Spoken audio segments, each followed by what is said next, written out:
Napikon kaya raw nanaksak ng kapwa estudyante ang isang menor de edad sa Florida Blanca, Pampanga. Binawian ng buhay ang biktima. Nakatutok si CJ Torida ng GMA Regional TV. Nagkagulo sa loob ng isang paaralan sa Florida Blanca, Pampanga matapos masaksak ang 15 anyos na estudyante ng kanyang kaeskwela.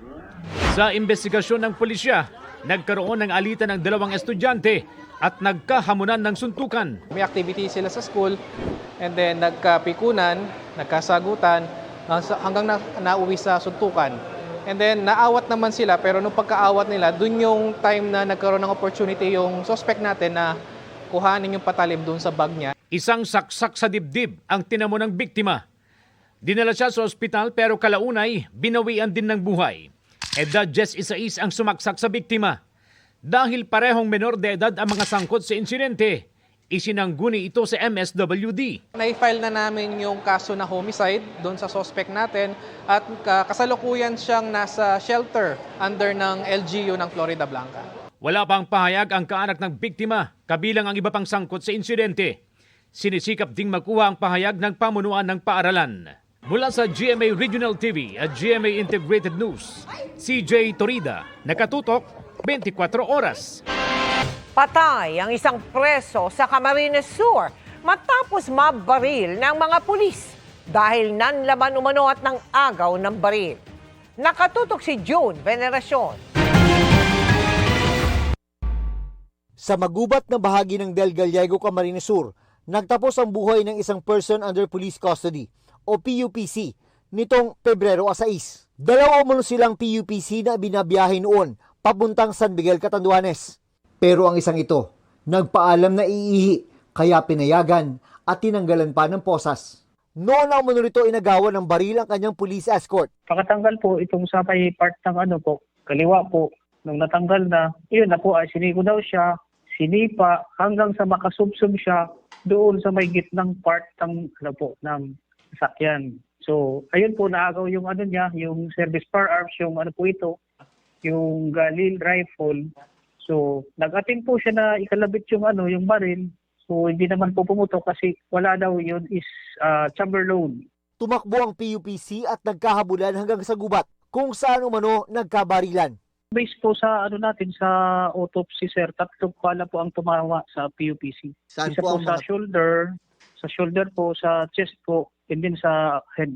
Pero nang isa lang sa paraffin test ang lahat ng mga sangkot. Lahat po sir na personnel, including si PUPC, as nag-negative po sa paraffin test. Ang explanation ng natin, mga expert, is masyadong maulan noon, saka daw po sa direksyon ng hangin. Iba rin ang kwento ng isa pang PUPC na kasama sa biyahe kung bakit sila huminto. Nagreklamo yung driver namin na inaantok na. Kaya gustong mag-idlip man lang kahit konti. Kahit na tumigil kami sa marami namang bahay.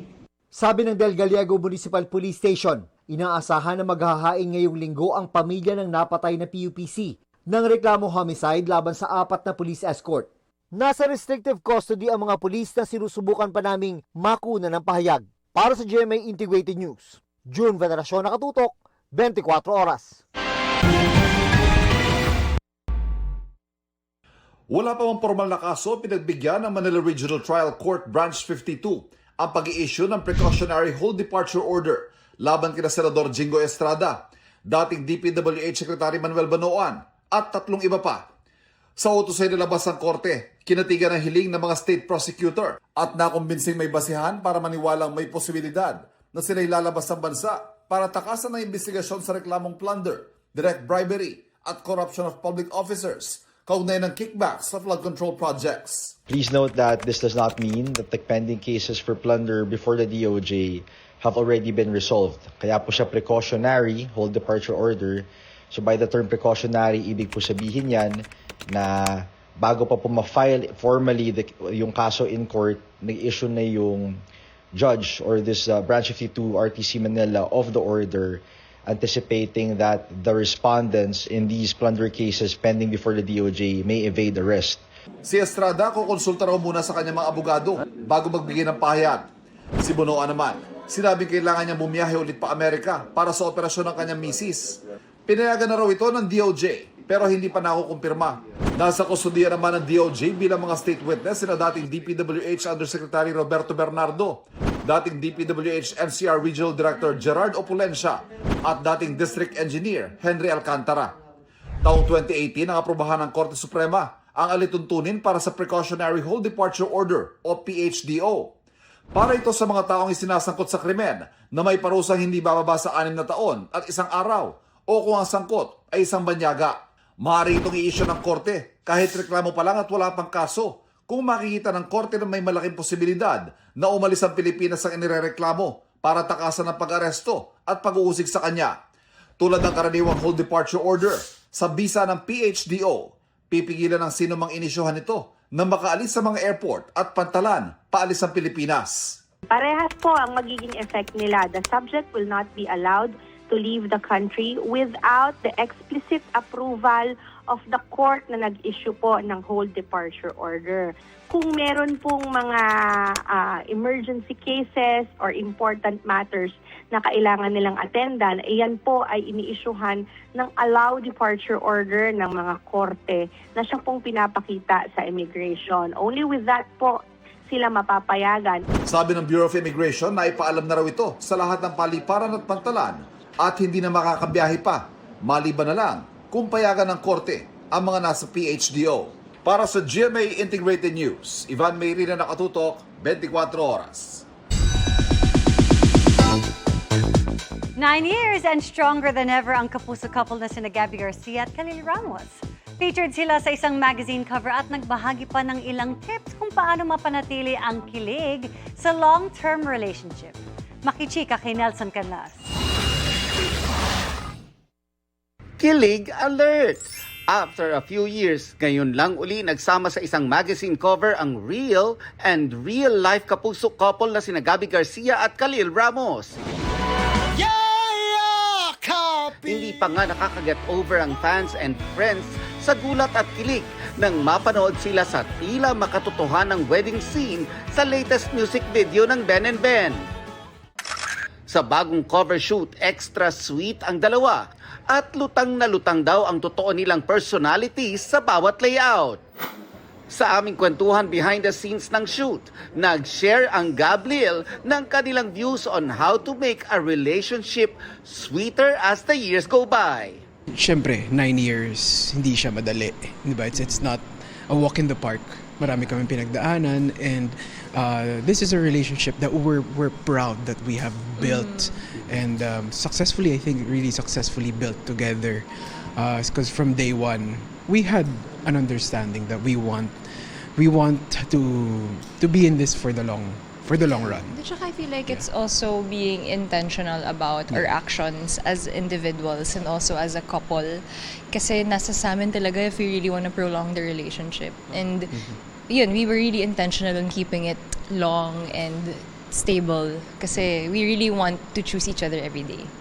Bukod sa respect and understanding, hindi raw dapat nawawala ang pagpapakilig sa isa't isa. Ito super ma-effort to. He's one of his love languages talaga yung aalagaan ka and mag-e-effort siya. He will really make time. We see to it pa rin na we get to celebrate either before or after. At least we get to celebrate pa rin the occasion. Kami ni Gab, we love celebrating occasions. We make it a point na we really want to invest effort and time into creating these memories for the both of us. And it's our 8th Valentine's now. Nelson Canlas, updated sa Showbiz Happenings. Nasa kote sa Iba, Zambales ang isang Mongolian na umano'y nag-e-espiya sa Pilipinas. Ayon sa Bureau of Immigration, graduating pilot student sa isang aviation school sa bayan ng Iba ang 30 taong gulang na dayuhan. Habang nagsasagwa umano ng flight exercises, ay patago umanong kumuha ang dayuhan ng larawan ng Iba Airport at kalapit na Palawig River. Ayon kay National Security Advisor Secretary Eduardo Año, itinago ng dayuhan ang kanyang military background at service sa People's Liberation Army ng China. May jet fighter license rin umano ang Mongolian mula sa PLA Air Force Aviation University. Dinala sa opisina ng Bureau of Immigration sa Maynila ang Mongolian habang inihahanda ang pagpapadeport sa kanya. Paalala ni Anyo, bagaman bukas ang bansa para sa foreign students at aviation trainees, mahigpit na ipinatutupad ang transparency, pagsunod sa visa conditions at batas ng Pilipinas.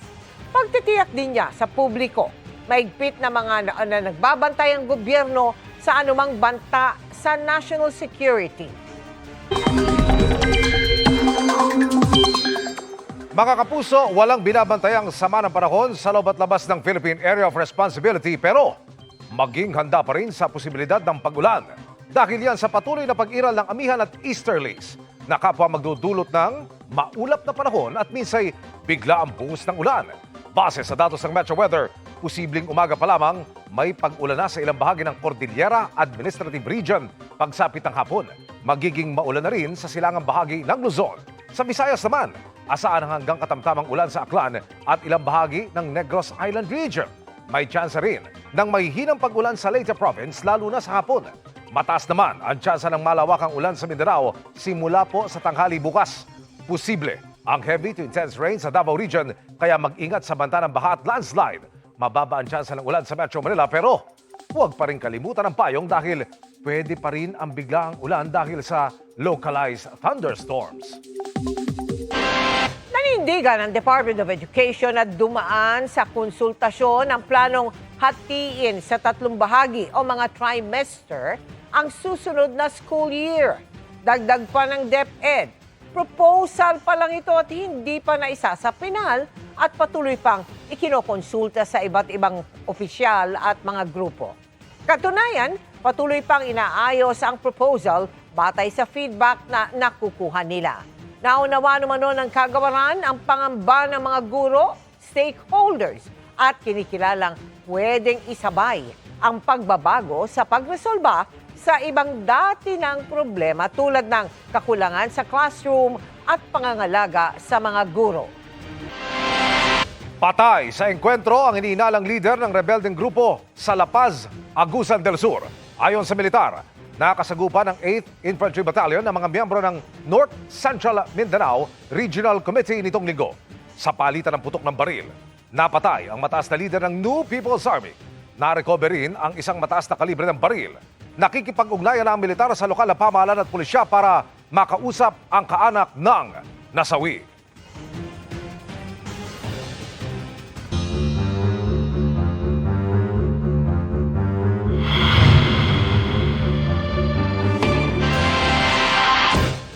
Mga kapuso, high-tech na rin ang padulas sa ika-10 ahensya na pinaka-inireklamo sa Anti-Red Tape Authority, ang Bureau of Customs. Kaya sa pagpapatuloy ng serye ng ating special report kontra red tape, busisiin natin kung bakit tila hindi na nawawala ang umano'y sistema ng tara pag may ini-import sa bansa. Dahil kung taga-customs ka, nagsisilbi ka dapat bawal ang red tape. Narito ang aking special report.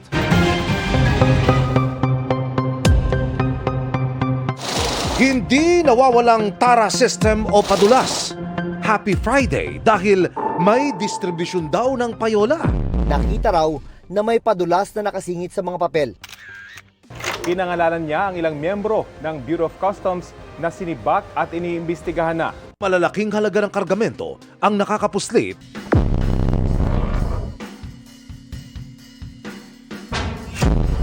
Ang numero 1 puna dito po sa Bureau of Customs ang sistema ng katiwalian na para bagang anay na hindi na raw nawawala.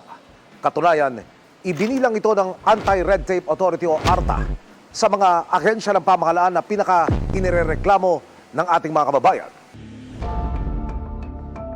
Ang grupo ng importers at brokers na Aduana Business Club, ilang dekada ng saksi saan nila'y kalakaran ng katiwalian sa ahensya. Sa pag-i-import, mga importer at broker ang pangunahing nakakatransaksyon ng Bureau of Customs. Ang importer o yung consignee ang mga nais magpasok ng kargamento sa bansa. Ang mga broker ang tumatayong ahente para sa importer.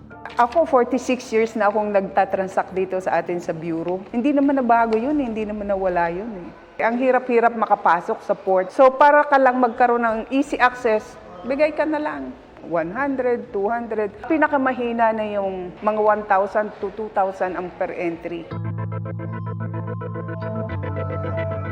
Kwento ng isang broker na aming nakausap. Kapag nag-submit ka lang ng import document at may nakita silang problema, ganon din ang hihingiin sa'yo.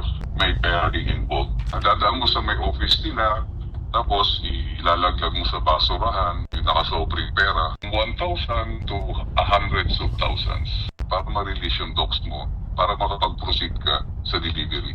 Minsan naman, may messenger pa. Sabi ng isa pang broker, makabago na ang sistema ng pagpapadulas. E-wallet. Pag nagkasundo sila, kukunin na lang yung number nung taga-customs. Tapos, lalagyan na lang ng pera ng importer o ng broker. Sometimes may million. Pero kadalasan, hindi naman daang libo. Sino-sino ho nilalagyan dyan sa pagkakaalam nyo? Yung mga nasa baba lang. Lalo na sa panahon ngayon. Aminado ang Bureau of Customs sa reputasyong kadikit ng ahensya. Pero malaki na rin nila ang naipatupad na pagbabago. Hindi na siya kasing talamak, pero hindi rin ho kami magsisinungaling na totally na i-eliminate na agad namin ngayon yan.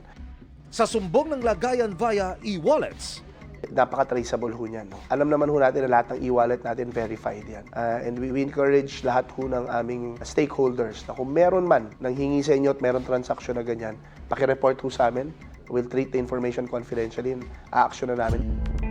Ayon sa Anti-Red Tape Authority, ikasampu ang Bureau of Customs sa mga ahensya ng gobyernong inireklamo dahil sa hindi pagsunod sa itinakdang tagal ng proseso. Sa karanasan ng Aduana Business Club, karanimang nangyayari ang umunoy hingian at bigayan ng padulas sa simula pa lamang ng importation process o bago mailabas ang kargamento sa pantalan. Merong tinatawag na Broker's Lounge dito po sa Bureau of Customs pero taong 2020 ito ay binuwag dahil ayon ho sa pamunuan, isa itong paraan para magkaroon ng contact yung broker at yung mga tiwaling opisyal ng Bureau of Customs.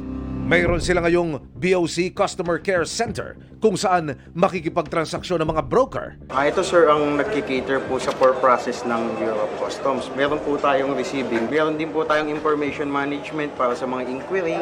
Ang kapartner po niyan sir, yung pass control po natin na nag-i-issue ng access pass. Kinumusta namin ang mga naabutan naming nakikipagtransaksyon dito. Maganda naman po.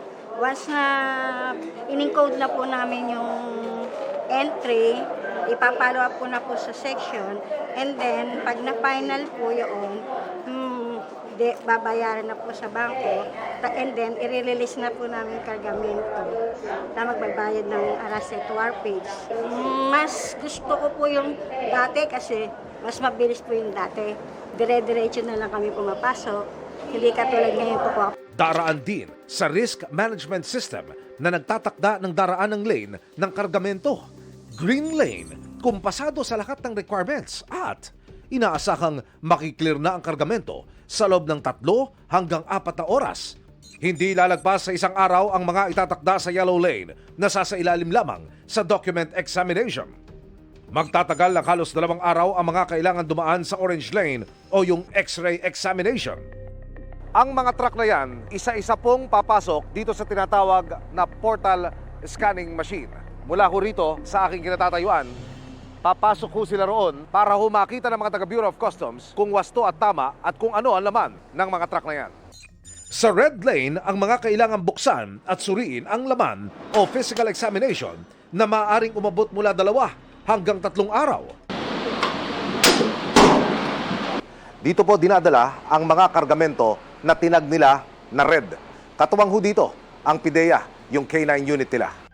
Pagkatapos masuri, magbabayad ang broker ng duties, taxes at iba pang charges sa Arrastre Bangko. Auto-debit ang sistema, otomatikong nababawas sa in-enroll na bank account ang bayad. Kada araw nasa humigit kumulang 10,000 container vans ang napoproseso ng customs sa buong bansa na kanilang minomonitor sa Customs Operations Center. Being the command and control center of this the bureau, within which you can see the examination area. So we can see here the process of inspection in all ports, actually nationwide. Meron pa rin ho kaming mga unti-unting reports na natatanggap nahuhuli at nakakasuhan. Ang goal ho ni Commissioner, at least within the year, no, we're able to procure a new customs processing system, a modern one na ma-address ho lahat ng mga bagong trade developments. No. Isa sa mga target ng Bureau of Customs ngayon, isulong yung pagbawas ng human intervention. Ibig sabihin, i-automate at gawing computerize lahat ng transaksyon. Sa ganitong paraan, alisunod sa kanilang paniniwala, mababawasan daw yung lagayan at yung mga padulas. Para sa GMA Integrated News, Emil Sumangil, Nakatutok, 24 Oras.